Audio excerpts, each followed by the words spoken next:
ସମ୍ବଲପୁର ସହରରୁ ପୁଣି ଏକ ଜୁଏଲାରୀ ଦୋକାନରୁ ସୁନା ଚେନ୍ ଲୁଟିବା ଉଦ୍ୟମ ହୋଇଛି।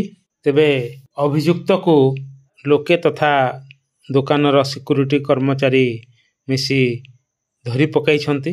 ଘଟଣାରୁ ପ୍ରକାଶ ଯେ 26 ତାରିଖ ଦିନ ସନ୍ଧ୍ୟା ପ୍ରାୟ 7:30 ବେଳେ ତନିଷ୍କ ଜୁଏଲାରୀ ସହଯୋଗ ନଗରରେ ଅଭିଯୁକ୍ତ ବ୍ୟକ୍ତିଟି ଆସି ଦାମିକିଆ ସୁନା ଚେନ୍ ଦେଖାଇବାକୁ କହିଥିଲା ଏବଂ କର୍ମଚାରୀମାନେ ସୁନା ଚେନ୍ ଦେଖାଇବା ବେଳେ ଦୁଇଟି ସୁନା ଚେନ୍ ଯାହାର ମୂଲ୍ୟକୁ ପ୍ରାୟ 2 ଲକ୍ଷ ଟଙ୍କା ହେବ ଧରି ପଳାଇବାକୁ ଚେଷ୍ଟା କରିଥିଲା।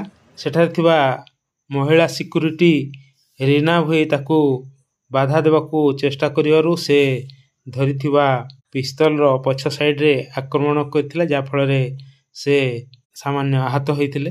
ତେବେ ସେମାନେ ତାକୁ ଧରି ପୋଲିସରେ ଜିମା ଦେଇଥିଲେ। ଅଭିଯୋଗକାରୀ ଜିତେନ କୁମାର ସାହୁ, ଯିଏକି କେଉଁଝର ସଦର ଥାନାର ଯୋଗୀମଠ ବାସିନ୍ଦା, ସମ୍ବଲପୁରରେ ଏନ୍ ଗୁହା ଲେନ୍ରେ ରହନ୍ତି ଏବଂ ତନିଷ୍କରେ ଷ୍ଟୋର ମ୍ୟାନେଜର ଭାବେ କାମ କରନ୍ତି। 26 ତାରିଖ ଦିନ ପୋଲିସକୁ ଲିଖିତ ରିପୋର୍ଟ ଦେଇଥିଲେ।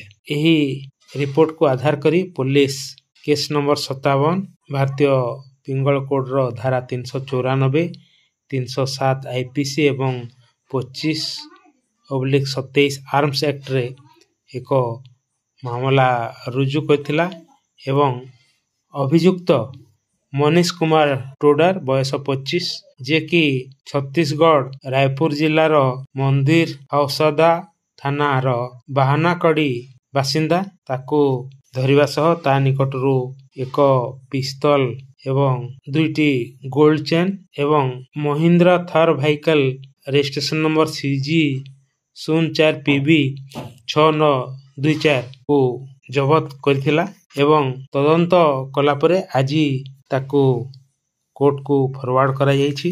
ଏହା ପୂର୍ବରୁ ସମ୍ବଲପୁରରେ ଏକାଧିକ ବାର ଜୁଏଲାରୀ ଦୋକାନରୁ ଚୋରି ଏବଂ ଡକାୟତି ହୋଇଛି। ଘଟଣାଟି ଏଠାରେ ଚାଞ୍ଚଲ୍ୟ ସୃଷ୍ଟି କରିଛି। ସମ୍ବଲପୁରରୁ ଭୂପେନ ସାହୁଙ୍କ ରିପୋର୍ଟ, ଉପସ୍ଥାପନା ବୀରେନ୍ଦ୍ର କୁମାର ପାଣିଗ୍ରାହୀ। ନମସ୍କାର। ତାର ଯେଉଁ ତାଙ୍କର ଯେଉଁ ତାର ଯେଉଁ ମ୍ୟାନେଜର ଅଛି ଜିତେନ୍ଦ୍ର କୁମାର ସାହୁ, ସେ ଗୋଟେ ରିପୋର୍ଟ କରିଥିଲେ ଯେ ତାଙ୍କ ଦୋକାନ ଭିତରେ ସନ୍ଧ୍ୟା ପ୍ରାୟ 7ଟାରୁ 7:30 ଭିତରେ ତାଙ୍କ ଦୋକାନ ଭିତରେ ଜଣେ ପିଲା ବସି ସୁନା ଚେନ୍ ଦେଖିବାକୁ କରିଥିଲା ଏବଂ ତାଙ୍କୁ କହିଥିଲା ସବୁଠୁ ମୂଲ୍ୟବାନ ଦାମିକିଆ ଜିନିଷ ଯେଉଁଟା ଅଛି ସେଇଟା ଦେଖେଇବାକୁ ଏବଂ ସେଥିରୁ 2ଟା ଚେନ୍ ପ୍ରାୟ କଷ୍ଟ ହେବ 2 ଲାଖ ଉପରେ ହେବ, ତାକୁ ଦେଖାଇଲା ପରେ ସେ ହଠାତ୍ ଧରିକି ଦୌଡ଼ିକି ପଳାଉଥିଲା। ପଳେଇଲା ପଳେଇଲା ସେ ଅନ୍ୟ ଯେଉଁ ଥିଲେ ଆମର ସିକ୍ୟୁରିଟି ଗାର୍ଡ଼, ସେମାନେ ତାଙ୍କୁ ଯେତେବେଳେ ବାଧା ଦେବାକୁ ଚେଷ୍ଟା କଲେ ତାଙ୍କୁ ଆସଲ୍ଟ କରିକି ସେ ସେଠୁ ଫେରାର ହେଇଗଲା। ତ ସେଇ ରିପୋର୍ଟ ଆଧାରରେ ଆମର ଆଠାପଲ୍ଲୀ PS 57/2024 ରେଜିଷ୍ଟ୍ରେସନ ହେଇଥିଲା। SP ସମ୍ବଲପୁର ଥାନା ନେଲା ପରେ ଆମର SP ନିର୍ଦ୍ଦେଶ ଏସି ଆଠାପଲ୍ଲୀ ନେତୃତ୍ୱରେ